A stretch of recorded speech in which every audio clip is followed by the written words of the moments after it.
Morning mga kapubri. Nakoy i-share ninyo gamay mga kapubri ba. Usa ka inahan mga kapubri dayon. Sayo na siya nabalo mga kapubri. Dayon naluwi siya siyang anak mga kapubri kay grabe kahago ba. Nya ang bana butog unsay kuan nga napasagdahan ko niyang asawa nga hago gid kaayo mga kapubri. Karon nasuko ang inahan.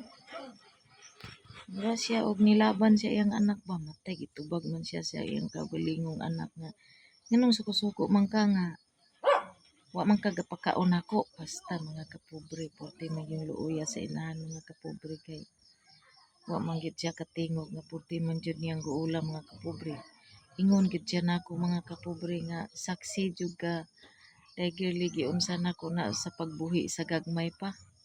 Nya karon mo sukol-sukol na o mauna mga kapubri nga karon nga kaya pa nato mga kapubri mag-andam gitadaan mga kapubri dili kita magsaligan ang mga anak mga kapubri kay tuan na mga kapubri o wa na bili ang inahan mga kapubri o hanggang dito lang muna ako mga kapubri maayong buntag sa tanan.